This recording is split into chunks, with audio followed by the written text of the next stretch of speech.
अगर आप लोगों से पूछा जाए कि इस वक्त एशिया की बेहतरीन टीम कौन सी है, कौन सी ऐसी टीम है जो कि नंबर 1 है एशिया की, जिसके पास सबसे ज़्यादा टाइटल्स हैं, आपका जवाब इंडिया की क्रिकेट टीम है, जो कि बिल्कुल सही है। इंडिया की क्रिकेट टीम ना सिर्फ एशिया की बल्कि इस वक्त पूरी दुनिया की बेहतरीन टीम है। लेकिन मैं अभी क्रिकेट की बात नहीं कर रही। और अगर आप लोगों का जवाब हॉकी है तो बिल्कुल जनाब, इंडिया की जो हॉकी टीम है ना सिर्फ एशिया की नंबर 1 टीम है बल्कि यूरोपियन टीम्स को बड़ी ज़बरदस्त टक्कर दे रही है। अभी हमने ओलंपिक्स में देखा कि किस तरह से 52 साल बाद ऑस्ट्रेलिया को 6-2 से हराया, फिर ब्रिटानिया को हराया और back to back bronze medal Olympics में जीता। तो नो डाउट जो इंडियन हॉकी टीम है it is ruling Asian region. लेकिन मैं हॉकी की बात भी नहीं कर रही।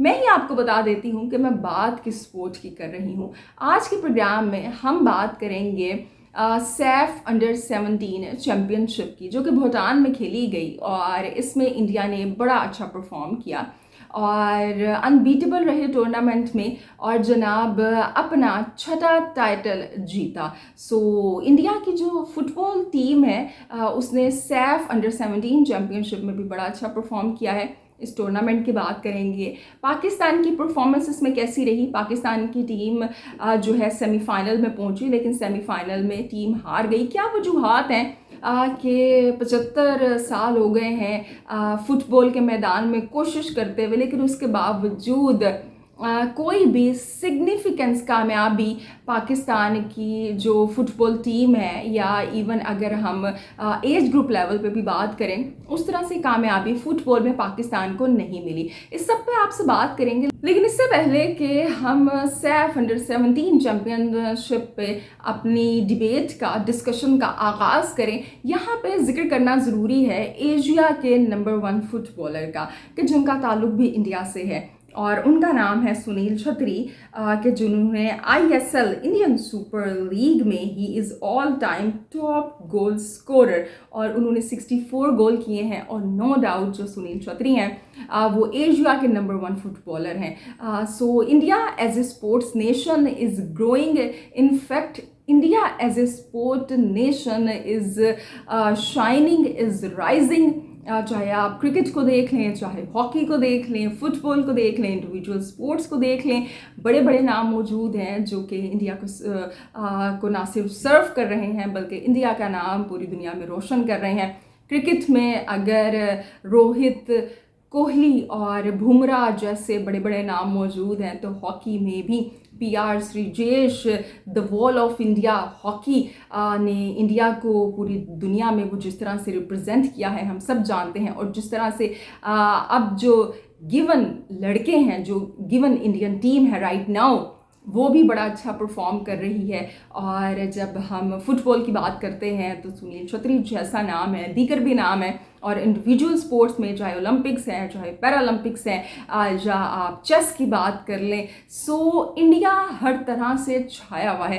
क्रेडिट ऑफ कोर्स गवर्नमेंट को जाता है, जो मौजूद यहाँ पे इदारे हैं, चाहे हॉकी फेडरेशन है, चाहे BCCI है, या फुटबॉल फेडरेशन है, या जो भी ग्रुप्स ओलंपिक्स, पैरालंपिक्स और डिफरेंट ग्रुप्स इंडिया में इन स्पोर्ट्स पर्सनस के साथ काम कर रहे हैं, NGOs हैं, उन सबको क्रेडिट जाता है। और एज ए नेशन इंडिया को क्रेडिट जाता है, क्योंकि जब आप कोई चीज़ हासिल करते हैं, अचीवमेंट हासिल करते हैं, तो एज ए नेशन आप उसे हासिल करते हैं। सो इन रिसेंट टाइम्स में India as a sport loving nation बन के पूरी दुनिया के सामने आई है और इंडिया का नाम, जो उसके हीरोज़ हैं, जो स्पोर्ट्स पर्सन हैं, वो दुनिया भर में रोशन करवा रहे हैं। अभी हम आज के प्रोग्राम में बात करेंगे south Asian football federation under 17 championship, जो कि भूटान में खेली गई। यहाँ पे भी इंडिया ने बड़े अच्छे खेल का मुजाहरा किया और जैसे कि मैंने आपको बताया कि छठा टाइटल अपने नाम किया। बेसिकली इस टूर्नामेंट में 7 टीमें हिस्सा लेती हैं और अभी भी 7 टीमों ने हिस्सा लिया। 2 ग्रुप थे, A ग्रुप और B ग्रुप। A ग्रुप के अंदर इंडिया था, इंडिया, मालदीव्स और बांग्लादेश। और जब हम ग्रुप B की बात करते हैं तो ग्रुप B के अंदर पाकिस्तान की टीम थी, Sri Lanka, Bhutan and Nepal. So in 2 groups की टीमों के दरमियान मैच हुआ और अगर हम इंडिया की बात करें तो अनबीटेबल रहे। उन्होंने अपने लीग मैच के अंदर बांग्लादेश को 1-0 से हराया और जब हम मालदीव्स की बात करते हैं तो मालदीव्स को 3-0 से हराया।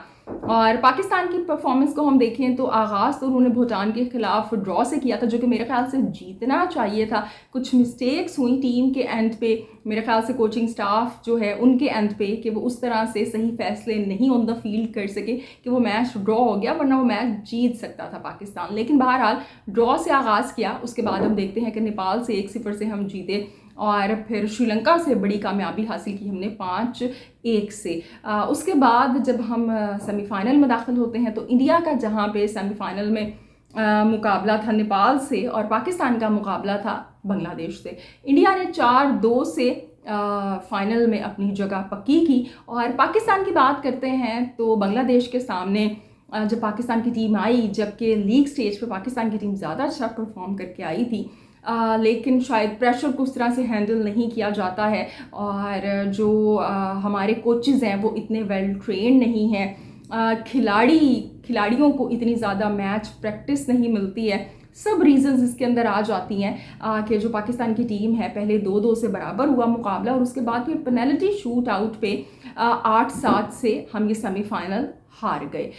सो पाकिस्तान की टीम ने क्यों सफ़र किया इस सैफ अंडर-17 चैम्पियनशिप में, और इंडिया की टीम ने क्यों इतना अच्छा परफॉर्म किया, इस पर हम आपसे बात करेंगे। लेकिन जो रिज़ल्ट है आप सब उससे वाकिफ़ होंगे कि बांग्लादेश और इंडिया के दरमियान जो फाइनल खेला गया उसमें फिर इंडिया ने बांग्लादेश को 2-0 से हरा दिया और ये जो छठा टाइटल है अपने नाम किया। और इंडिया में लोग ये भी बात कर रहे हैं कि इंडिया को ज़्यादा डोमिनेटिंग वे में बांग्लादेश से खेलना चाहिए था। तो मेरे ख्याल से जब आप जीत जाते हैं ना तो ये सारी बातें माजी का हिस्सा बन जाती हैं। सबसे बड़ी बात यह है कि आपकी टीम जीत रही है और यकीनन अच्छा परफॉर्म कर रही है कि 6 टाइटल्स उसके पास हैं और बाकी जो इम्प्रूवमेंट की गुंजाइश है वो तो हर जगह मौजूद होती है। पाकिस्तान की बात करें तो पाकिस्तान की जो टीम है बेसिकली सबसे पहले हम अपने मैनेजर की बात करेंगे, कोच की, असिस्टेंट कोच की बात करेंगे। जो कोच हैं वो जनाब जो टीम के साथ हैं वो सज्जाद महमूद हैं, 2011 से टीम के साथ हैं और 2011 का जो इनॉग्रल सीज़न हुआ था, जो सबसे पहला सीज़न हुआ था, उसकी चैम्पियन पाकिस्तानी टीम थी। तब भी यही कोच थे और अब देखें कि अब जब तकरीबन 14 साल का अर्सा हो गया है और अब भी आपके पास यही कोच हैं कि जिनको बाज़ लोग कहते हैं कि ओल्ड स्कूल फैशन कोच हैं, नई टेक्निक्स को यूज़ नहीं करते हैं और कुछ गलतियां भी दिखाई दी। अब देखिए, अगर आप पाकिस्तान की फ़ुटबॉल टीम की बात कर लेना तो हमारा, अगर आप क्रिकेट के जो मसले मसाइल हैं ना, वही हमारी फ़ुटबॉल की टीम के भी हैं। क्रिकेट पे भी हम देखते हैं मेरिट पे फैसले नहीं होते हैं, वही 3-4 वो लड़के होते हैं जो नाम हर जगह सेट होते हुए दिखाई वो देते हैं और उन्हीं नामों की वजह से पाकिस्तान की क्रिकेट डाउनफॉल का शिकार हुई है। अब फुटबॉल के अंदर भी इस तरह ही है कि 23 वो लड़के आप लेके गए हैं लेकिन खिलाने आपने वही हैं जो आपने खिलाने हैं। बेसिकली ये जो सैफ चैम्पियनशिप होती है ये एक आपका टेस्ट प्रिपरेशन है, ये एक आपका मॉक टेस्ट होता है कि जिसके अंदर आप तैयारी करते हैं AFC की। सो पाकिस्तान ने इतना गेम टाइम अपने यंग टैलेंट को नहीं दिया और इसके अलावा जो एक सबसे बड़ी रीज़न बनी वो ये बनी कि लड़कों को ज़्यादा इससे पहले उनकी प्रिपरेशन इस लिहाज से नहीं थी कि ज़्यादा क्रिकेट नहीं खेली हुई थी। एक नॉर्वे की लीग हुई थी जब ओलंपिक्स चल रहा था, उसमें खेले थे ये लड़के इनमें से कुछ, और इसके अलावा इस्लामाबाद में एक जो पोपो अकेडमी है बड़ी मशहूर, और उसी के मेरे ख्याल से 13 से 14 वो लड़के इस सैफ अंडर-17 के चैम्पियनशिप में खेले भी पाकिस्तान की जानिब से।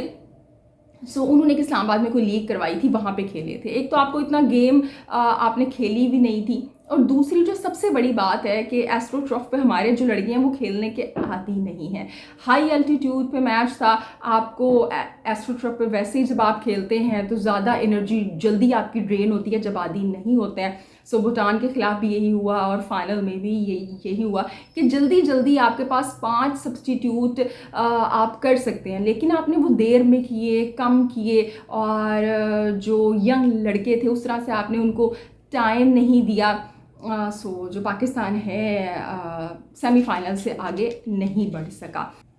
सो ये कुछ रीज़न्स रहीं कि जिसकी वजह से हमारी जो टीम है वो सेमीफाइनल से आगे नहीं बढ़ सकी। एक तो वैसे ही प्रेशर हैंडलिंग भी नहीं है हमारे वो लड़कों की वैसे, और जो कोच हैं वो भी पुराने ज़माने के हैं। जो नए नाम हैं मुझे समझ नहीं आती है कि उनको क्यों वैसे चांसेस नहीं दिए जाते हैं, उनको क्यों वैसे मौका नहीं दिया जाता है। कई पाकिस्तान में फ़ुटबॉल के ऐसे नाम हैं जो कि पाकिस्तान को सर्व कर सकते हैं, कि जिनके अंदर जनाब शेख हमाद हैं या वली हैं, इसके अलावा करीम करई हैं। ये ऐसे नाम हैं जो कि पाकिस्तान को मेरे ख़्याल से इन कोचेस को हायर करना चाहिए, बजाय ये कि आप उन्हीं पुराने ज़माने के लोगों के साथ चल रहे हैं कि जिनकी प्लेयर्स के साथ ज़्यादा इंटरेक्शन भी नहीं होती है, कम्युनिकेशन भी नहीं होती है, और फिर आखिर में जो नतीजा है हमारे पास ये निकलता है। लेकिन सबसे बड़ी बात ये है कि जैसे कि मैंने पहले भी कहा, ये जो सैफ है अंडर 17 चैम्पियनशिप है, ये बेसिकली प्रिपरेशन है। आपका जो मेन आगे टेस्ट होता है ना, जो मेन पेपर होता है,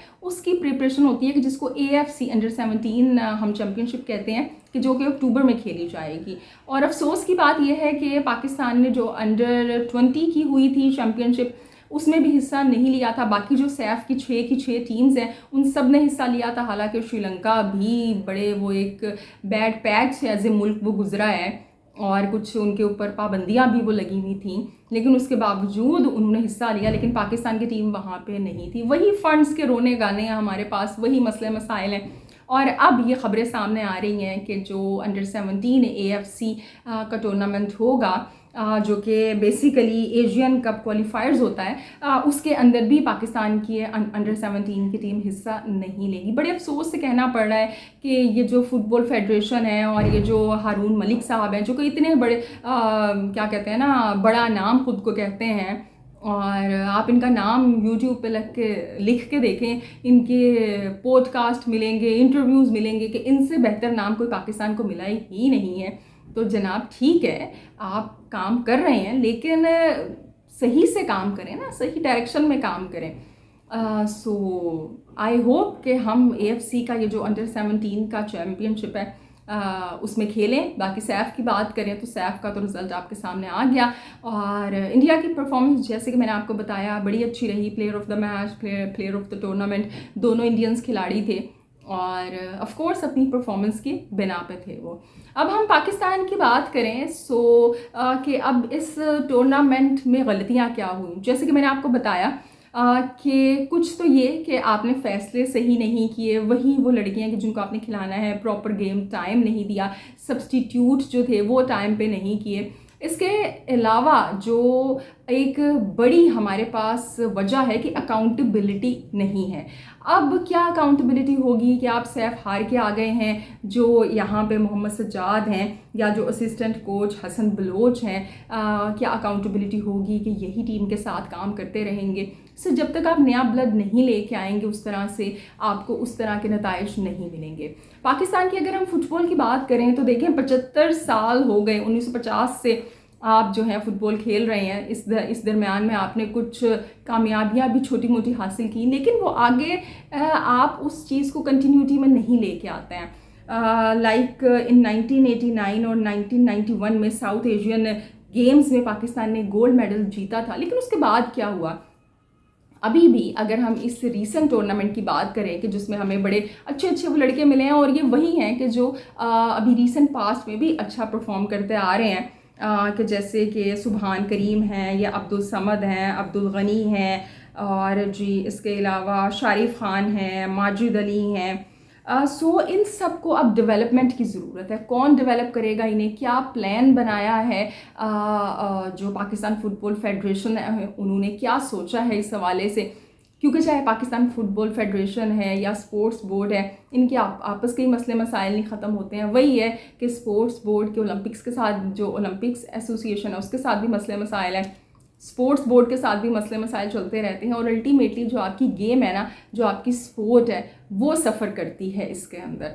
अभी मेरे ख्याल से पहली दफ़ा ये इसी साल हुआ था कि पाकिस्तान ने ये जो फीफा वर्ल्ड कप के क्वालिफाइड थे, उसमें पहली दफ़ा कंबोडिया को इस्लामाबाद में 8 साल के बाद कोई इंटरनेशनल टीम आई, और जी क्वालिफायर के अंदर राउंड 1 में हमने उनको हराया। और पहली दफ़ा यानी 75 सालों में ऐसा हुआ कि आप राउंड 2 में गए। वहाँ पे आप नहीं जीत सके, लेकिन एटलीस्ट चलें, कुछ ना कुछ हो रहा है। यहाँ पे अब ज़रूरत है कि आप जो है ना, मतलब इंफ्रास्ट्रक्चर को बेहतर बनाएं।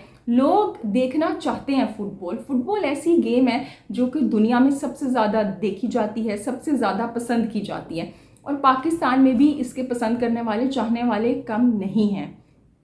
लेकिन गवर्नमेंट लेवल पे, स्पोर्ट्स बोर्ड के लेवल पे उस तरह की असिस्टेंस यहाँ पे मौजूद नहीं है। इंडिया में वो जिस तरह से उनकी गवर्नमेंट सपोर्ट करती है, जो जैसे उनका फुटबॉल फेडरेशन लेके चलता है, वो चीज़ों को हमारे यहाँ उस तरह का नहीं होता है। कोई लीग्स इतनी बड़ी बड़ी नहीं होती हैं, और अभी लीग के नाम पे वैसे ही इनमें फड्डा हो रहा है ये स्पोर्ट्स बोर्ड और फुटबॉल फेडरेशन के नाम पे, वो भी खैर एक अलग टॉपिक है। सो ग्राउंड को मेंटेन करना, अब देखिए जो कंबोडिया का पाकिस्तान से मैच था, हालांकि बारिश हो रही थी लेकिन इतने लोग उसको देखने के लिए आए हुए थे, लोगों ने इतना सेलिब्रेट किया। और उसके बाद क्या हुआ कि जब आपका जॉर्डन से मेरे ख्याल से मैच था तो आपके पास फ्लड लाइट्स ही नहीं थी। सो वो मसला हो गया कि मैच कहाँ पे करवाएं। आपने उस ग्राउंड का वैसे ख्याल ही नहीं रखा, वो जो जिना ग्राउंड है इस्लामाबाद में। और फिर अभी सऊदी अरब की टीम पहली दफ़ा पाकिस्तान आई, लेकिन उन्होंने जनाब आने से मना कर दिया था कि वहाँ पे ट्रेनिंग की फैसिलिटीज़ ही नहीं है। आप हार गए, लेकिन जो चीज़ें आपके इख्तियार में हैं, यानी ग्राउंड्स हैं, स्टेडियम है, उनको तो आप अच्छे से मेंटेन करके रखो। सो गवर्नमेंट लेवल पे और स्पोर्ट्स बोर्ड के लेवल पे पॉलिटिक्स से निकल के इस खेल के लिए काम करने की ज़रूरत है।